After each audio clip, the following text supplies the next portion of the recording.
Don't try to sneak into your room like that. I know what you've got behind your back. Records. More new records.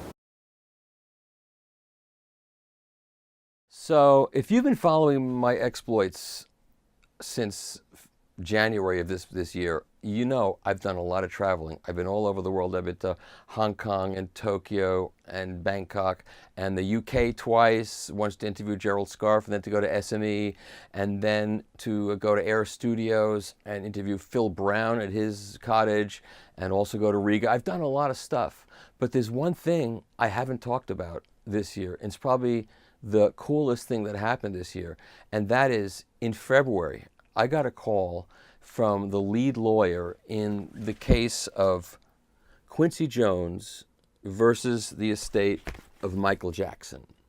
And this guy called me in February and he said, now he's from Dallas, Texas, and I'm going to imitate him, and I hope if he sees this, he's not insulted, okay? He said, Michael, I've been reading your stuff for 30 years, and I've come to trust what you say, and I am representing Quincy Jones in the case of Quincy Jones versus the estate of Michael Jackson, and I can't think of anyone I would rather have as an expert witness in this case than you. Can you do it? He gave me the dates, and it was the same week as the Munich show, and I said, I can't do it. I got the Munich show. And he said, I'm so disappointed. If you can think of anybody who could fill in for you, I don't think there is anybody, but if there is, let me know. So I went upstairs and told my wife, and she said, are you crazy? You do that. That sounds so cool. Do that and just don't go to Munich this year. There'll be Munich next year. I called him back and I said, I'll do it. So I happened to be going out to LA anyway to do a studio tour of LA, which you might have seen on the YouTube channel. And the lawyers wanted to meet with me to see whether they wanted to work with me because, you know, who knows. So I sat down with them at the Beverly Hilton Hotel and we talked for a while and they liked what they heard. I sent my resume in, which had to go to the judge, and the judge had to okay it, and he did. So I was on. So the case with me, obviously I dropped out of law school. I'm not a lawyer.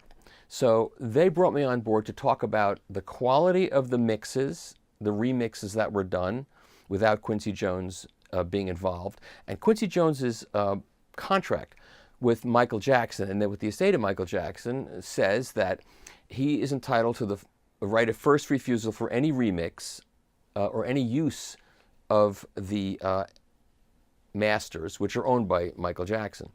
And also he gets royalties every time they're used. So this was basically a royalty dispute, but I was brought on board to talk about whether there's such a thing as a difference between a mix and a remix, the quality of what was done in the remixes, and also how it helped or hindered Quincy Jones's reputation.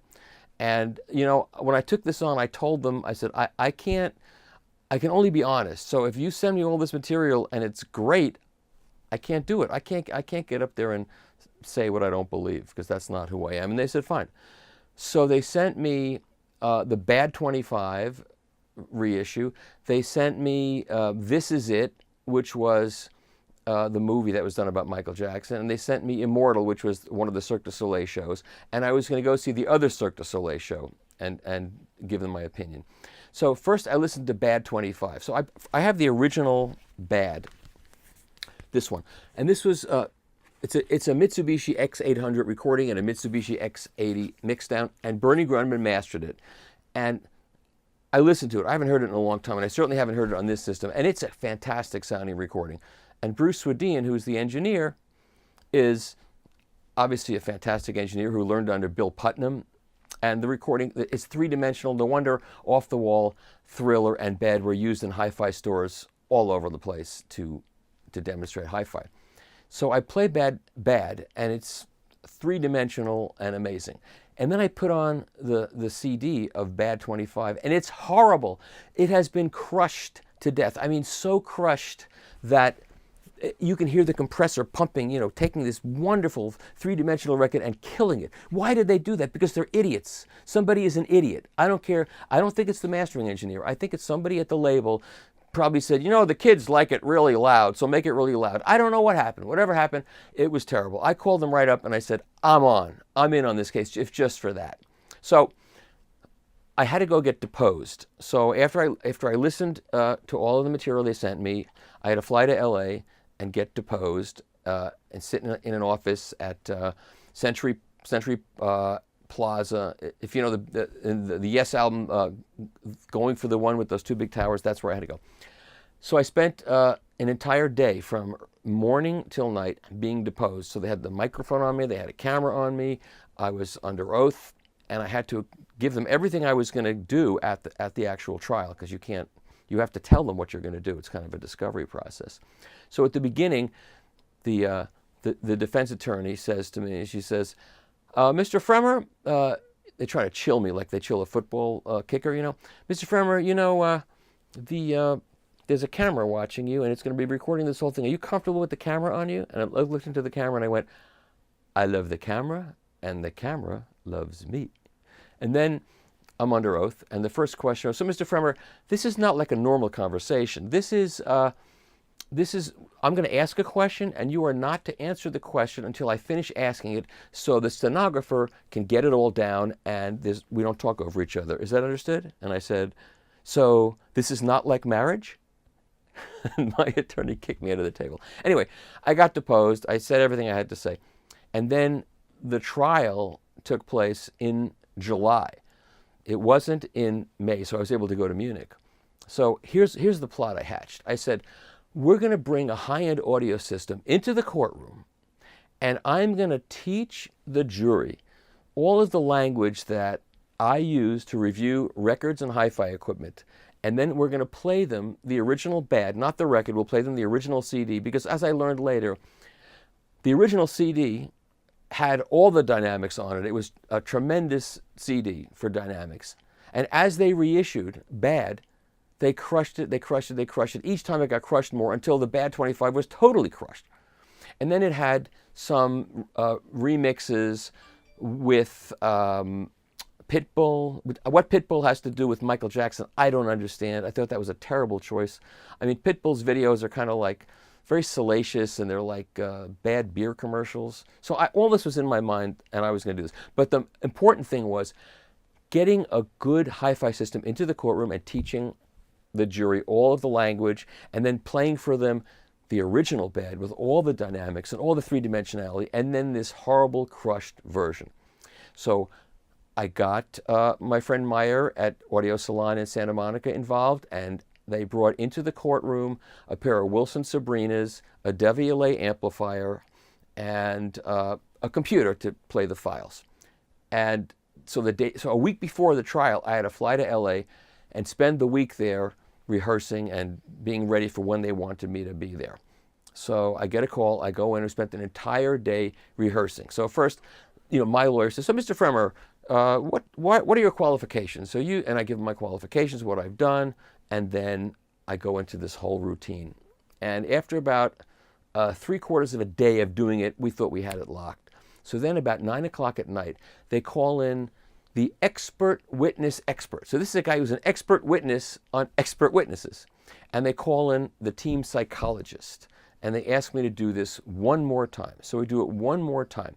And they're both busy scribbling, writing on a piece of paper. When it's done, the expert witness expert turns to me and he goes, obviously, Mr. Fremer, you're very passionate about this subject, and that's something we cannot teach an expert witness. You have that in spades, but you must slow down. You're going way too fast, and I don't think the jury is going to be able to follow all of that. I said, okay, I'll slow down. Not easy for me, but I'll do it. Then the psychologist says, well, Mr. Fremer, first of all, you must not fold your arms. You have to open your body to the jury. Otherwise, you look like you're closed in and you're tense. So open your body to the jury. And when you talk to the jury, you're going to talk to your attorney, but then you're going to turn and talk to the jury because they're going to be over there. I didn't see the courtroom. I wasn't able to see the courtroom until I walked in to be put on the stand to testify, which is kind of creepy because you don't know what you're going to be seeing. And I'd never testified as an expert witness, okay? So everything about this was going to be, really kind of tense. So he said, and by the way, we're not going to play the music. And I said, what? He said, we can't take a chance that the jury is mostly young girls. They're girls, young women in their 20s. Can't take a chance that they will not hear what you're trying to make them hear. And while I'm going through this rehearsal, I got to tell you this, I'm going through rehearsal, And when I talk about sound staging, I said sound staging and imaging. So like if I'm playing a record of a string quartet, there's an image of 4 guys on a stage sitting, like you can see them, 1, 2, 3, 4 playing. He goes, no, wait, you can't say that. I said, why? He said, because you don't really mean that. You don't really see 4 guys. I said, no, you do. You actually, if it's a good system properly set up, you see very precise and concrete images of each guy on the stage. Well, don't say that because it's too creepy and I don't believe it. I said, okay, I won't say it. So he says, we cannot play the music. I don't think they're going to hear it. And I'm thinking, I'm getting very well paid for this, really well paid. That's their choice. It's a big mistake. So just then, the guy that hired me walks in the room. He goes, how's everything going in here? And the psychologist goes, Mike, his name is Mike too, we're not going to play the music. I don't think these young people are going to hear if they don't hear it, it's going to be very bad for the case. So the guy that hires me turns to me, he goes, Michael, what do you think? I've been reading Michael for 30 years, and I've come to trust when he says something, I find it's the truth. So Michael, what do you think? And I said, Mike, I think they're going to hear it. He says, well, if he thinks they're going to hear it, we're going to go for it. And I'm going, yes, this is like a scene out of a movie. Yes. And the psychologist is going, not a good idea. And this Mike is going, we're going to do it. And then my lawyer says, go back to your hotel, get a good night's sleep, and I'll see you in the morning at 7:30. So, the pressure was unbelievable. But I was so sure that I was going to be able to do this. I was so confident. I slept like a baby. That means I peed in my pants. But no, I slept really well. I got up in the morning, took a shower, got dressed up, went to the lawyer's office, went through it one more time. We go to the courtroom. I'm sitting outside the courtroom for like 2 hours waiting. Finally, they call me in. I walk in. I see this is a fairly small room. And one speaker was kind of tucked behind the defense table where you could hardly see it. I had no idea how the system was going to sound. I get up, I get sworn in, and I go give my credentials. I supervised the soundtrack for Tron. I wrote an animated film. I produced thousands of commercials. Blah blah blah. Get through all of that. He goes, Mr. Fremer, in your job, you use certain terminology to describe what it is that you're telling people that they're going to hear. Explain some of those terms. So I go through imaging, soundstage width, soundstage height, soundstage depth, timbral accuracy, what makes an instrument sound like an instrument, what makes a guitar sound like a guitar, a clarinet sound like a clarinet, a saxophone sound like a saxophone. I talk about dynamic range, dynamic contrasts, attack, sustain, decay. And I look at the jury. I say, like, attack is when a stick hits a cymbal, there's a tsh, and then there's a sustain as it just floats off, and then there's a decay as it decays into space. And I explain all these terms. And as I'm explaining this stuff to them, I could see it was registering with them. And I was explaining it. I was much more slowly spoken than I am right now because I want to get this over before you have dinner. And I could see all these terms were registering with them. And then I said, now I'm going to break down the first 2 minutes of the song Bad for you. So in the first 2 minutes of Bad, it starts with a flourish. Bum, bum, bum. And each note is louder than the first one. And that is a flourish to announce that Michael Jackson is back. And I look at them and Michael Jackson is back. I could see they like that. I said, and then there's going to be this very famous bass note that, boom, boom, boom, boom, boom, boom, boom. And as I'm doing this, when I'm doing this, my brain is connected to my mouth. It's like a direct connection. I'm fumphering more now. I was like locked in on that witness stand. I was 100% locked in. And I said to them, you're going to hear that very famous bass note. Boom, boom, boom, boom, boom, boom, boom. Each note has a life. Each note has an attack, a sustain, a decay, and there's a tune. And that note is not going to appear in that speaker. It's going to appear in front of the speaker in 3 dimensions. Did I know that was going to happen? No, I didn't know it was going to happen because I hadn't heard this system. You've heard a bad stereo system at a hi-fi show. It can be really bad. I had no idea what was going to happen. I said, you're going to hear that note. And then when the note is over, there's going to be this little sound. It's a synthesized sound, but it still has an attack, a sustain, a decay, and its own texture and life. And that's going to appear in front of the speaker. And then you're going to hear this little helicopter. It's going to go pip, pip, pip, pip, pip, pip, pip, pip, pip, pip, pip, pip, back and forth between the speakers. Now, maybe you never heard that before, but it's there. You may have heard that song a million times, but you may never have heard that, but it is there. And it's there because Quincy Jones wanted it there. And Bruce Swedien, the engineer, wanted it there. And Michael Jackson wanted it there. It's part of the element of this mix. And it's going to appear in 3 dimensions right in front of the speakers. And then Michael is going to start to sing. And when Michael sings, he's going to be in front of the speaker. He's not going to be attached to that speaker. He's going to be appearing in 3-dimensional space in front of the speaker. And as I remember telling this, now I may be embellishing this a little bit because I haven't seen the transcript, but I remember saying the reason why Michael Jackson is going to appear in 3 dimensions in front of you is because Bruce Swedien, the engineer, recorded all the stems as stereo Bloomline pairs. I think I told them what a Bloomline pair was in a way that they understood it. And I said, Michael's going to sing and he's going to move in front of the microphone and back, and you're going to hear him performing for you. And then the chorus is going to come in. It's going to be, I'm bad, I'm bad. And it's going to be layers of women on both sides of him, stacked in 3 dimensions. They're not going to be flat in space. They're going to be in 3 dimensions. You'll hear one in front of the other. Okay? That's what you're going to hear. And now, play it. And I had no idea what they were going to hear. So he pushes, the guy at the computer pushes the button, and those first 3 notes, bum, bum, bum, come on, so loud, but in completely locked in space. The defense woman, the woman that gave me the deposition a couple of months earlier, jumps out of her chair and looks around like she was being hit by something. And then it starts, and everything played out exactly the way I said it would play out. The system was rocking. It was loud, but no dynamic compression, no distortion. It was that Devialet amp, and those Sabrinas were like speaking as one. The whole thing, as I laid it out, played out, and I saw this jury was like, I could see it. And then it was over. And then I held up a graphic representation on an Audacity file showing them that the original bed had dynamics and that this reissue was a picket fence. It was completely squashed. I said, that's what you're going to hear now.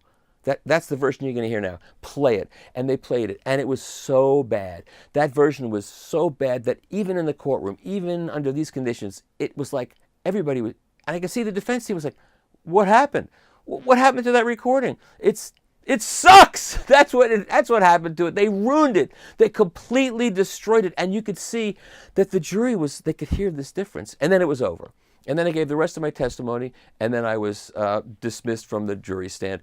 And I get down, and my lawyer goes, and I walk past the psychologist, and he goes, and then I walk out. And I'm standing out there, and I knew I knocked it out of the park. I knocked it out of the park. And then my lawyer comes out and he goes, that was great. So go back to your room, have lunch, have a drink, sit at the pool. Court's out at 3 o'clock. I'll call you up, but that was great. So I walk out, I go back, I do all of that. I swim, I take a shower. I'm sitting at 3 o'clock. He calls me up. He says, okay, let me tell you what happened. Don't get upset. Wait till I finish. I go, what? What happened? He goes, okay, so after you got off the stand, the defense obviously were kind of freaked out by what you did, because what you did was pretty good. And they huddled and they called for a meeting in the judge's chambers with all of us. So we all go in there and they said, okay, we'll concede all the points that expert witness was brought in. I wasn't the only expert witness on the case. We will concede everything that expert witness was brought in to say. We'll concede all those points of litigation, so you don't have to litigate it, in exchange for all of his testimony and everything he did being totally expunged from the record. So, what? He said, no, it's all good. It really is all good because we got everything that you were brought in to do. We got it. We don't have to litigate any of that. And all we had to do was say it's all expunged from the record. But believe me, the jury saw what you did. They heard what you said. They heard that music. They won't forget that. They've never heard anything like that, both verbally and orally. They've never heard anything like that. It's like saying, there's a giant elephant in the room. Don't think about the elephant. So it's all good. I said, okay, if you say so. But the next day in the Hollywood Reporter, it said, and yes, expert witness Michael Fremer from Analog Planet was brought in to testify, and he turned the courtroom into jukebox jury. And at the end of the day, his testimony was completely expunged from the record. But they didn't say for why it was expunged from the record. But anyway, so that's what happened. That was the story. And I hope you enjoyed it, because I'll tell you, it was one of the greatest experiences of my life. And it all came out great. And I got well paid for it too. So I hope you enjoyed that.